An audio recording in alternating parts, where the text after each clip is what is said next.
कुदरत से विपरीत कंक्रीट की गलियारों के बेतुके किस्से, रोमांच से खाली, बेवकूफ़ी से भरपूर। देखिए बेकार जिंदगी एक बेतहाशा बेकार दृष्टिकोण से मनोरंजन की दुनिया को शर्मसार करती एक भद्दी पेशकश। रीडिस्कवरी, चलें खोजें।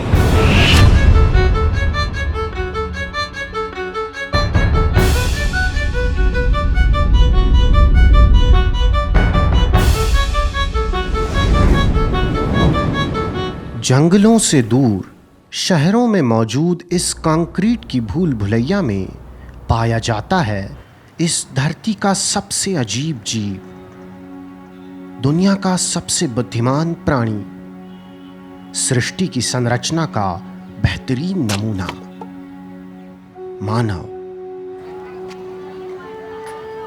मानव समाज में अलग अलग तरह के लोग पाए जाते हैं। मोटे, पतले, रंगीन, तेज, धीमे, पिछवाड़ों से गुब्बारा फुलाने वालों से लेकर बेहद मधुर संगीत बनाकर सेल्फी लेने की बात दुनिया को बताने वालों तक। मैंने सेल्फी ले ली है, मैंने सेल्फी ले ली है। लेकिन इन सभी मनुष्यों में सबसे ज्यादा अनोखी किस्म का मनुष्य एक ही है, वो जो धरती के हर हिस्से को स्वर्ग समझ लेता है, वो जो पब्लिक टॉयलेट को ताजमहल और प्याज को भी नीलकमल समझ लेता है। आशिक।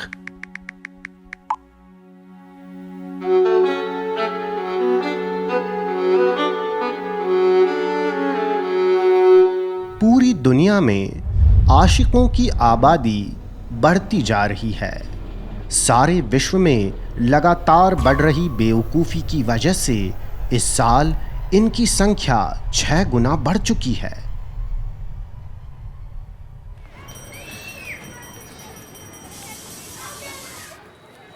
यह है तंग गलियों के बीच 1 BHK में रहने वाला आशिक। बिन बारिश के फसल जैसी दाढ़ी, बेरोजगारी, आंखों में खुमारी और इश्क की बीमारी। या मजनूंना ओळखणं खूप सोपं असतं। आशिक को पहचानना सड़क पर दौड़ने वाले पागल कुत्ते को पहचानने जितना आसान है। उसे पहचानने के लिए किसी खास हुनर की जरूरत नहीं है। 1-2 लक्षणों से ही आप जान सकते हैं। जैसे मोबाइल में मुंडी घुसाकर वो आप मुस्कुरा रहा होगा।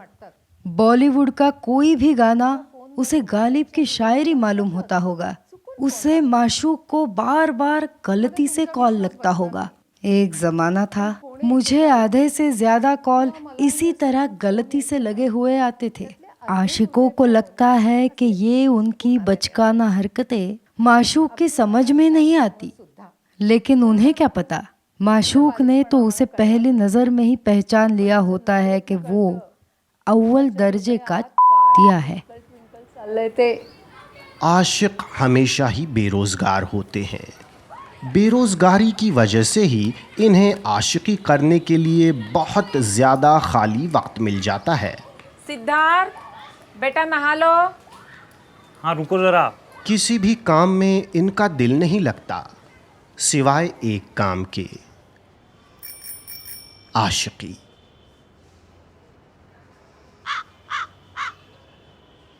दोपहर को जल्दी जल्दी उठकर संडास जाने से ही इनका काम शुरू हो जाता है।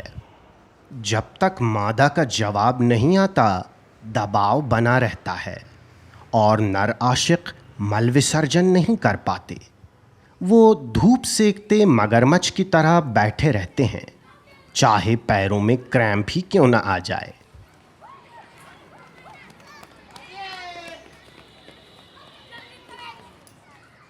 और मादा का जवाब आते ही उनके पेट और दिल पर पड़ा दबाव दूर होकर तुरंत मल विसर्जन हो जाता है।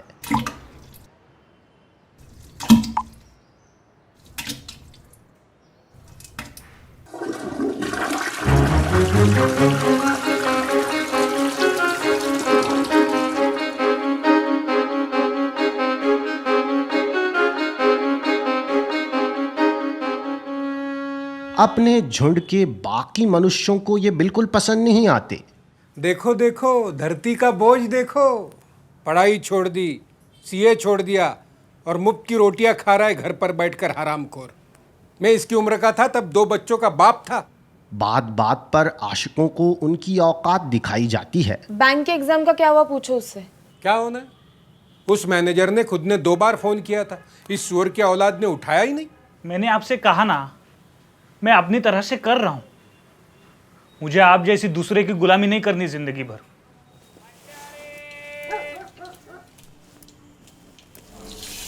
कहाँ जा रहे हो आप?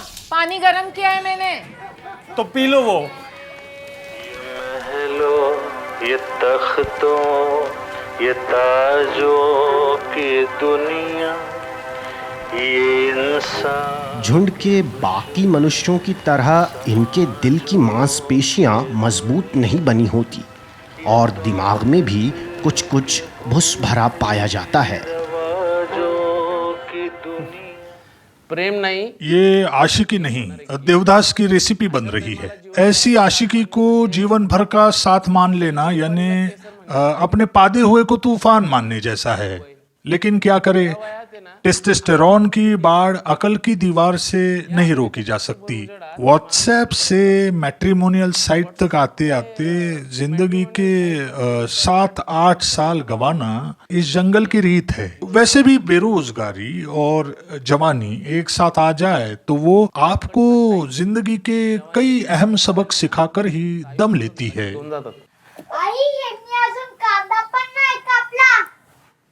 देखा, ये है खाना बदोश आशिक का इलाका।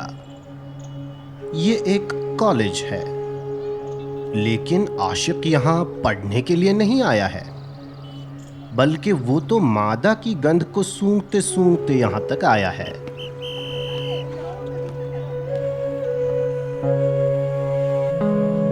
जिंदा रहने के लिए आशिक बाकी मनुष्यों की तरह कुदरत पर निर्भर नहीं होते।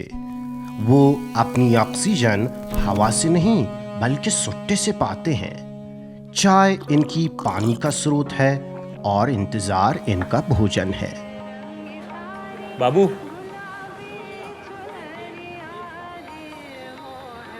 रिप्लाई कर रही है क्या? क्या रिप्लाई कर रही है क्या? अरे नहीं, मैं तो वो बैंक का एग्जाम था ना, उसके मैनेजर से ही बात कर रहा हूँ। अपने बाकी खाना बदोश साथियों के साथ आशिक अपनी रुचि साझा नहीं करते, क्योंकि ये मुमकिन है कि उन साथियों में से कई खुद आशिक हो और उसी मादा के इंतज़ार में हो। दोस्ती इत्यादि के नाम पर आशिक को प्रजनन का दुर्लभ मौका गंवाना पड़ सकता है। इसलिए इस मामले में सारे खाना बदोश चुपचाप और लगातार अपना काम करते रहते हैं।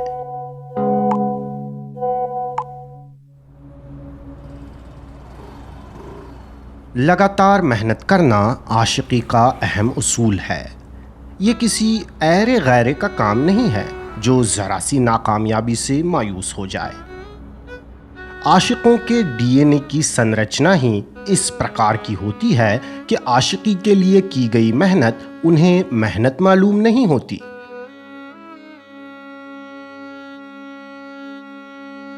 चालीस साल बिना थके प्रयास करने वाले आशिकों के दिमाग की गई छानबीन और क्लिनिकल ट्रायल्स के बाद गोनोलो मोनोलो ट्रोनो हाइड्रोफाइनोटोन क्रोमोसोम में पाया जाने वाला फर्क इस बिना थकन की मेहनत का जिम्मेदार पाया गया है।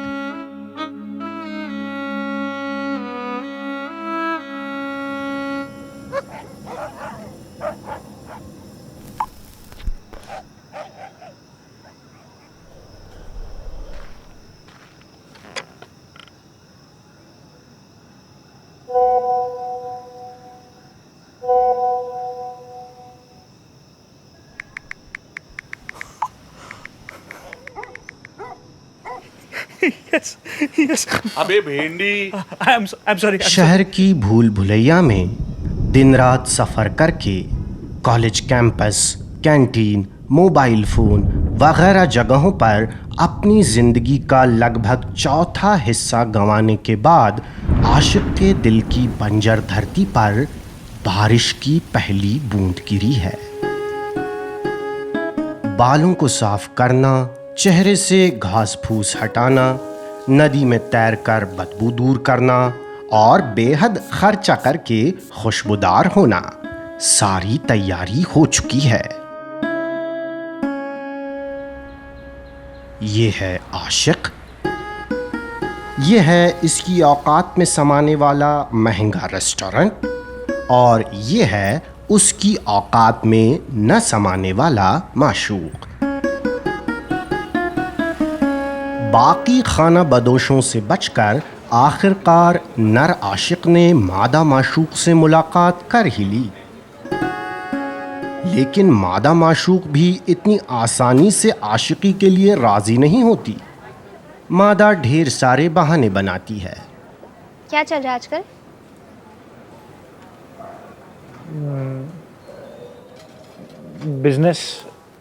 बिजनेस शुरू कर रहा हूँ मैं, टी शर्ट प्रिंटिंग का। तुम क्या आगे जाके भी जॉब ही करने वाली हो? हाँ, लगता तो यही है। Let's see. तो कंपनी में भी नहीं मिला कोई तुम्हें? नहीं यार, तुम अपने बिजनेस मॉडल के बारे में कुछ बताओ ना। वो अलग अलग तरह से बात बदलती है। वो सीजनल बिजनेस है, मतलब एक्चुअली जैसे डिमांड रहती है वैसे सप्लाई होता है, ऐसा ही है, मतलब सिंपल है। तो तुम्हारा कोई पार्टनर है? I mean business partner. Oh कभी बात टाल देती है तो कभी ललचाती है। कभी कभी कुछ होशियार मादाएं पहले तो नर की हैसियत और औकात का जायजा लेती हैं। कहाँ रहते हो तुम? फूलनगर के पास में एक डे ड्रीम नाम की सोसाइटी है ना, वहाँ। आशिक 1 BHK फ्लैट के बावजूद अपनी कीमत बढ़ा चढ़ाकर बताता है। मेरी बुआ भी वही रहती है, वो रो हाउसेस वाली सोसाइटी है ना। हाँ हाँ, मतलब एग्जैक्टली वहाँ नहीं, थोड़ा सा पहले, मतलब जस्ट पहले वाला राइट टर्न है ना, वहाँ। मतलब एरिया वही है, डे ड्रीम सोसाइटी वाला ही एरिया। मतलब डे ड्रीम के अंदर या बाहर? अंदर भी कह सकते हैं, पर एकदम अंदर नहीं है। अंदर या बाहर? बाहर, यानी फूलनगर में। लेकिन ये माशूक भी होशियार नजर आता है। वो जान जाता है कि आशिक की दहाड़ दरअसल ऑटो ट्यून की हुई म्याऊं म्याऊं है।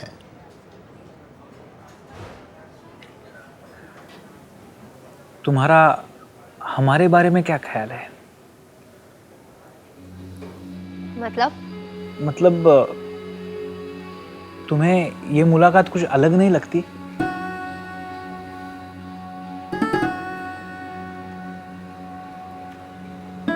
मैं समझ रही हूँ तुम क्या कहना चाह रहे हो। देखो, तुम बहुत अच्छे लड़के हो, बहुत स्वीट हो। इनफैक्ट मुझे बहुत खुशी हो रही है तुम्हें ऐसे मिलके, तुमसे बात करके, शेयर करके। और किसी सही मौके पर घात लगाया हुआ माशूक अपनी आखिरी चाल चलता है। लेकिन मैंने तुम्हें कभी ऐसे देखा ही नहीं है यार। मैंने तुम्हें हमेशा एक अच्छा दोस्त माना है। मुझे तुम बहुत क्यूट लगते हो, बट एज अ फ्रेंड। लेकिन हम और एक्सप्लोर करें तो? नहीं यार, तुम अच्छे दोस्त थे और दोस्त ही रहोगे, मेरी स्वीट दोस्त। एंड डोंट वरी, तुम्हें मुझसे बहुत अच्छी लड़की मिलेगी। अब मैं चलूं, मुझे लेट हो रहा है ब्रो।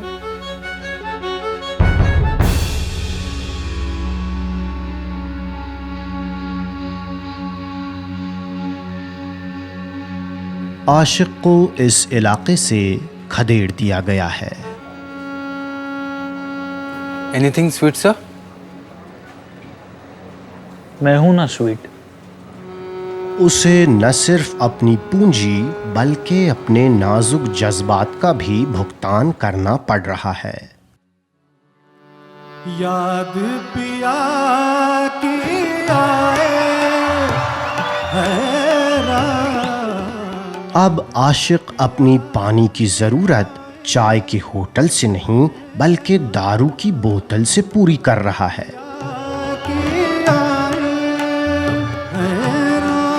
ये दुख सहाना जाए, उसका दुख खत्म ही नहीं हो रहा। सहाना जाए। शहर में आशिक के आंसुओं की बाढ़ आ चुकी है।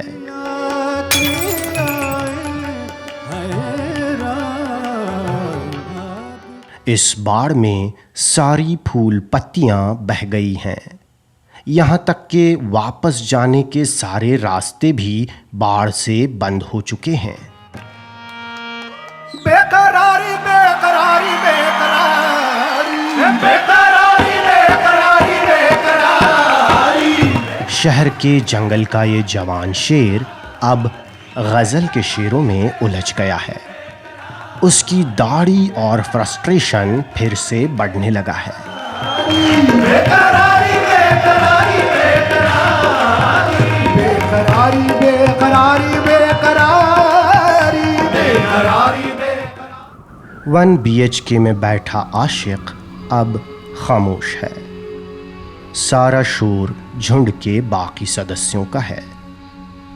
आशिक के शहर की बहार बीत चुकी है और पतझड़ आ गई है। अब उसे इंतज़ार है फिर किसी हवा के झोंके का जो उसकी ज़िंदगी में फिर से बहार ला सके।